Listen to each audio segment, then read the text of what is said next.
അള്ളാഹു ഒരു അരിപ്പ വെച്ചിട്ടുണ്ട്. ആ അരിപ്പയുടെ പേര് പ്ലാസന്റ എന്നാണ്. കുഞ്ഞു കിടക്കുന്ന ഗർഭാശയത്തിന്റെ കവാടത്തിന്റെ മുകളില് ഏകനായ തമ്പുരാൻ ഒരു അരിപ്പ വെച്ചിരിക്കുകയാണ്. എന്തിനെന്നറിയുമോ? ഉമ്മാന്റെ ശരീരത്തിലെ വിഷാംശങ്ങളോ ഉമ്മയുടെ രക്തത്തിൽ വിഷാംശങ്ങൾ കലർന്നാല് അതാ കുഞ്ഞിനെ ബാധിക്കാതിരിക്കാൻ, ഉമ്മയുടെ ഭക്ഷണ പദാർത്ഥത്തിൽ അടങ്ങിയിരിക്കുന്ന രാസവസ്തുക്കൾ കുഞ്ഞുങ്ങളിലേക്ക് പകരാതിരിക്കാൻ അല്ലാഹു ഗർഭാശയത്തിന്റെ കവാടത്തിൽ ഒരരിപ്പ വെച്ചിരിക്കുകയാണ്. ആ അരിപ്പയിൽ നിന്ന് അരിച്ചിട്ട് നല്ലതല്ലാതെ വെളിയിലോട്ട് പോവുകയില്ല. കാരണം ഒരു കുഞ്ഞ് നിർമ്മലമായിരിക്കണം, നവജാത ശിശു നിർമ്മലമായിരിക്കണം. അതിനുവേണ്ടി അല്ലാഹു ഗർഭാശയത്തിന്റെ മുകളിൽ ഒരു അരിപ്പ വെച്ചിരിക്കുകയാണ്. ആ കുഞ്ഞിന് യാതൊരുവിധ വിഷാംശങ്ങളേക്കാതിരിക്കാൻ ഒരു നിർമ്മലമായ അവസ്ഥയിലാണ് 9 മാസവും 10 ദിവസവും താമസിച്ചിട്ട് അതാ നിന്റെ 3ാമത്തെ ലോകത്തേക്ക് നീ വരാൻ പോവുകയാണ്. കാരണം എന്തെന്നറിയോ?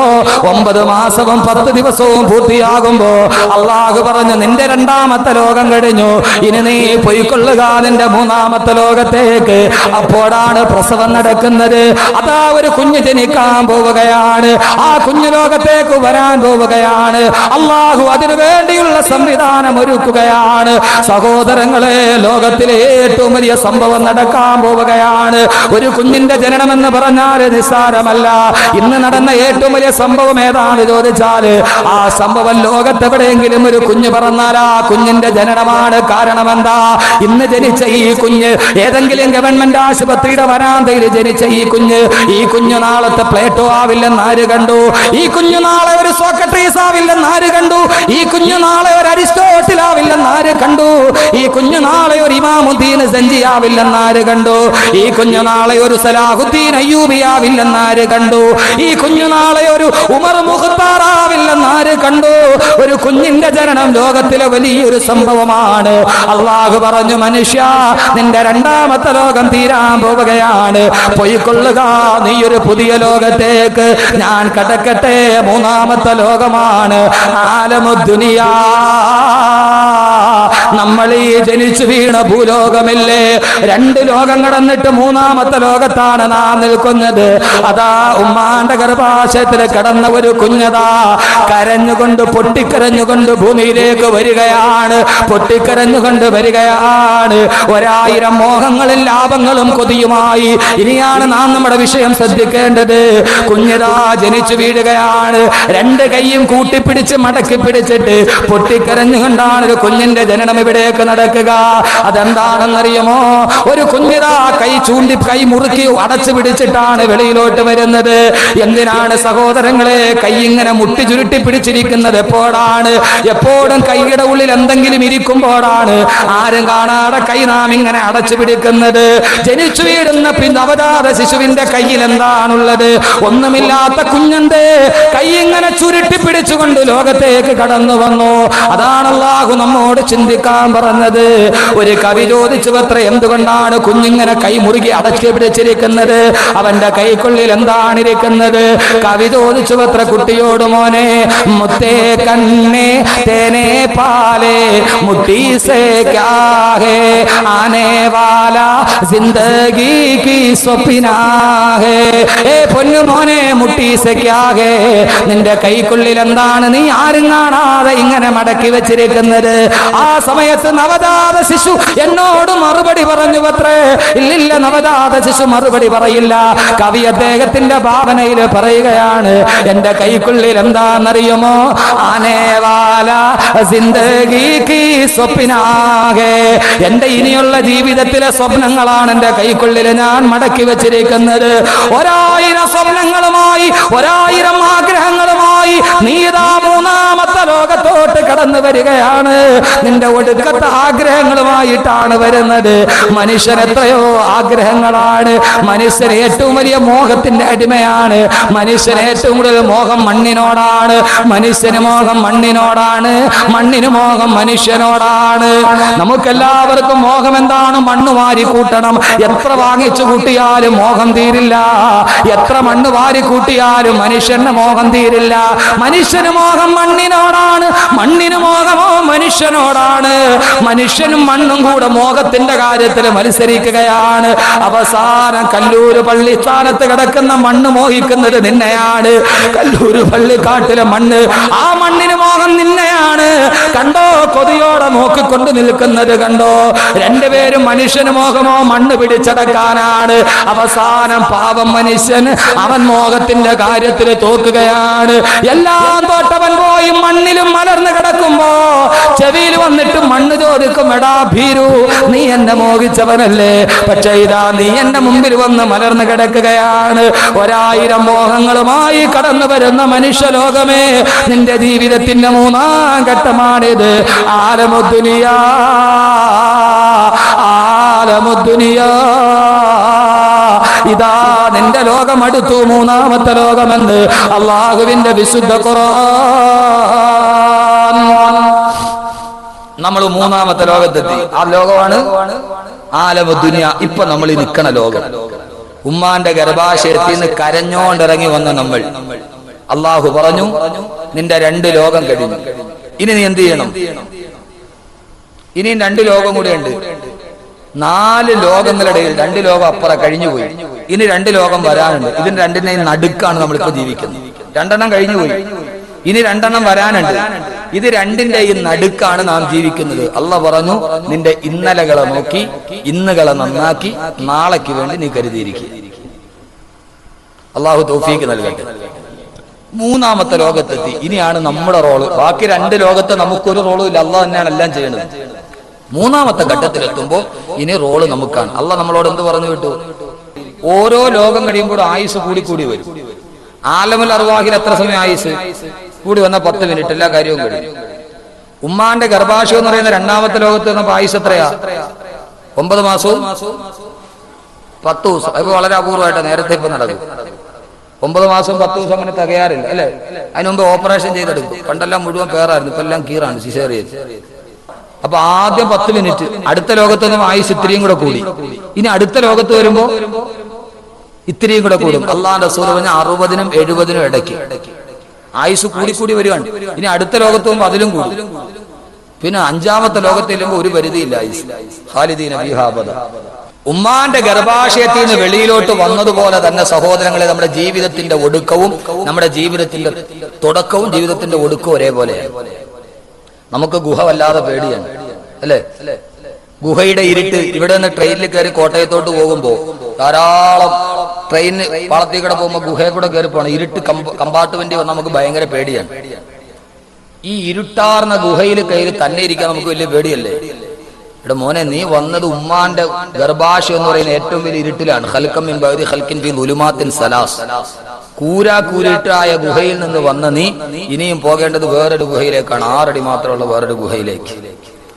ഈ തുടക്കവും ഒടുക്കവും ഒരേപോലെ ആയതൊരു ആകസ്മികതയാണോ? ആണ്. സാധാരണ നമുക്കൊരു കുഞ്ഞ് പിറന്നു എന്ന് കേട്ടാല് ലേബർ തിയേറ്ററിന്റെ ഫ്രണ്ടിൽ നിൽക്കുമ്പോ നേഴ്സ് കൊണ്ടുവന്ന് തരും കുഞ്ഞിനെ. എങ്ങനെയാ തരുന്നത്? നല്ല വെള്ള തുണിയിൽ പൊതിഞ്ഞ് നേഴ്സ് കൊണ്ടുവന്ന് ഇങ്ങനെ 2 കൈയിലും പിടിച്ചുകൊണ്ട് വന്ന് തരും. നമ്മൾ 2 കൈ നീട്ടി മേടിക്കും, അങ്ങനല്ലേ? നേഴ്സ് 2 കൈകൾ കൊണ്ടെടുത്ത് നമ്മുടെ കയ്യിലോട്ട് വരും, വെള്ള തുണിയിൽ പൊതിഞ്ഞ്. അങ്ങനെ വന്ന നീ ഇവിടുന്ന് പോകുമ്പോ അതേ വെള്ള തുണിയിൽ പൊതിഞ്ഞ് കബറിന്റെ കരയിൽ വെച്ച് താങ്ങി എടുത്ത ഒരാൾ തരും, താടെ വെച്ച് വാങ്ങിച്ച് വേറെ ആളതിന്റെ അകത്തിട്ട് മണ്ണിട്ട് മൂടും. തീർന്നു. ഈ തുടക്കവും ഒടുക്കവും ഒരേപോലെ ആയത് വെറും ഒരു ആകസ്മികതയാണോ? ആണോ? സഹോദരങ്ങളെ, കമിഴ്ന്ന് വീണാ കൈകുത്തി എഴുന്നേക്കാം, മലന്ന് വീണാലോ? സാധാരണ നമ്മൾ പറയണം, കമിഴ്ന്ന് വീണാ കൈകുത്തി എഴുന്നേക്കാം, മലന്ന് വീണാലോ? മലന്ന് വീണാ പിന്നെ കൈകുത്താൻ പറ്റുമോ?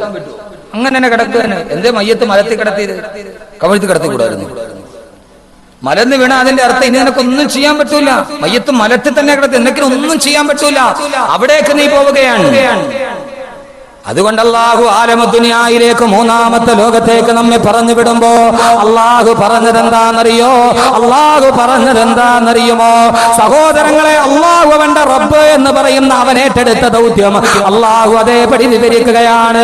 അല്ലാഹു അതേപടി നിലനിർത്തുകയാണ്. നിങ്ങൾക്കറിയുമോ ഒരു കുഞ്ഞ് ജനിക്കുമ്പോൾ അവന്റെ ശരീരത്തിൽ ഏതാണ്ട് 320ഓളം അസ്ഥികളുണ്ട്. പക്ഷേ അവന് പ്രായപൂർത്തിയായി കഴിയുമ്പോ അവന്റെ ശരീരത്തിൽ ശരീരത്തിലാകെ 260 അസ്ഥികളാണുള്ളത്. ബാക്കി 60ഓളം അസ്ഥികൾ എവിടെ പോയി ആർക്കും അറിയില്ല. ഒരു കുഞ്ഞ് ജനിക്കുമ്പോൾ 320 അസ്ഥികളുണ്ട്. പക്ഷേ അവന്റെ ശരീരം ഉറച്ചു കഴിഞ്ഞാൽ ബാക്കി ആകെ 260 അസ്ഥികളാണുള്ളത്.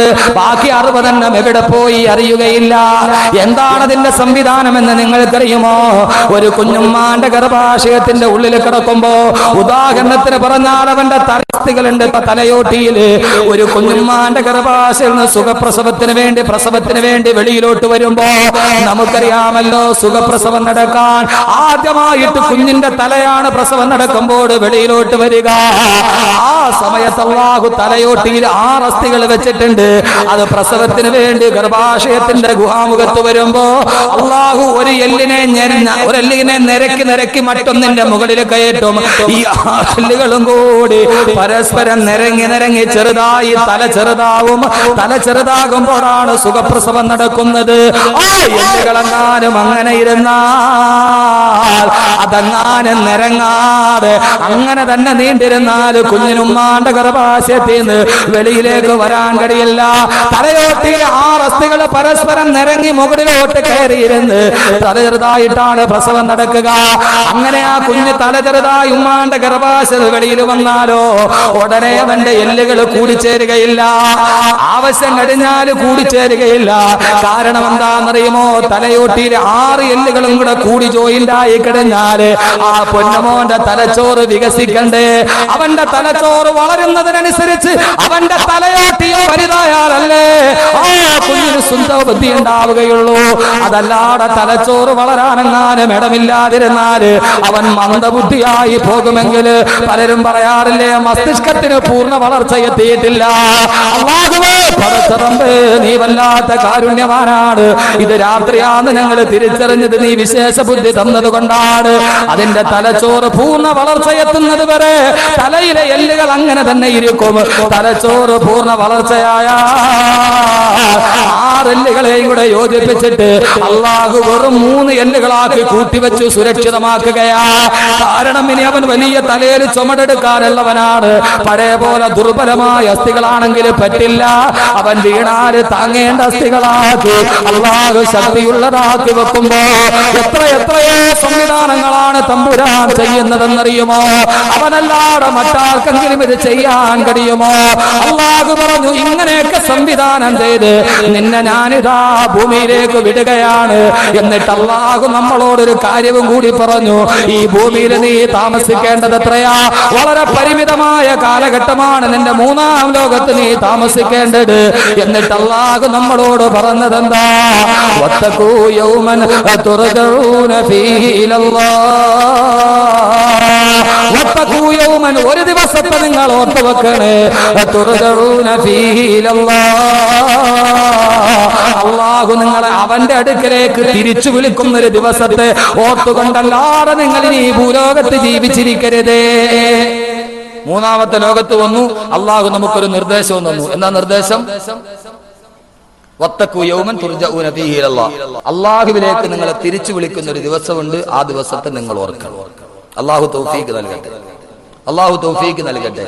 അപ്പൊ ഇനി നമ്മുടെ ജോലി എന്താ?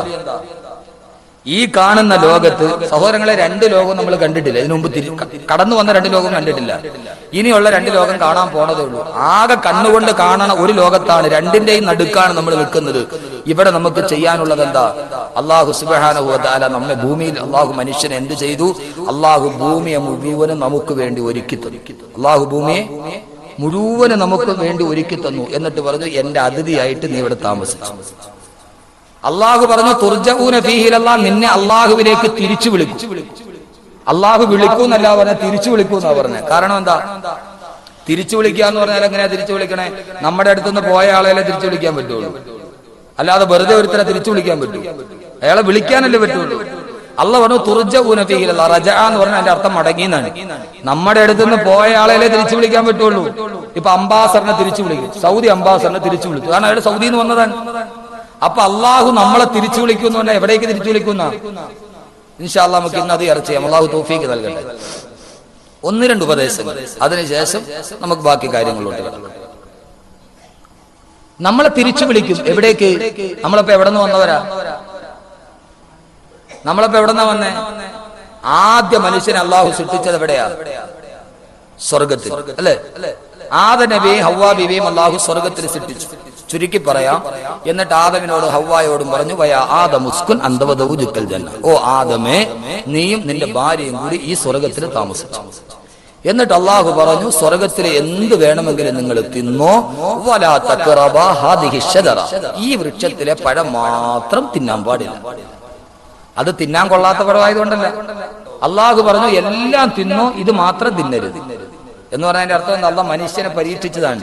എല്ലാം മുമ്പിൽ കൊടുത്തിട്ട് അള്ളാഹ് ഇത് തിന്നോ, ഇത് തിന്നാൻ പാടില്ല എന്ന് പറഞ്ഞാൽ തന്റെ റബ്ബ് പറഞ്ഞ കാരണത്താൽ മനുഷ്യൻ അത് തിന്നാതിരിക്കുമോ എന്നുള്ള പരീക്ഷിച്ചു. മനുഷ്യൻ പരീക്ഷണത്തിൽ തോറ്റുപോയി എന്നാണ് ചരിത്രം. ഖുർആൻ സൂറത്തുൽ അഅറാഫ്. ദുനിയാവിലും അങ്ങനെയാണ്. നീ എല്ലാം തിന്നോ, പക്ഷേ പലിശ തിന്നരുത്. നീ എന്ത് വേണമെങ്കിലും കുടിച്ചോ, പക്ഷെ കള്ളു കുടിക്കരുത്. നീ എന്ത് വേണമെങ്കിലും കളിച്ചോ, പക്ഷെ ചീട്ട് കളിക്കരുത്. ദുനിയാവിൽ അള്ളാഹു അതേ നിയമമാണ് തന്നത്. അള്ളാഹ് പറയുന്നത് എന്ത് വേണമെങ്കിലും ചെയ്തോ, പക്ഷെ ഇത് മാത്രം ചെയ്യാൻ പാടില്ല.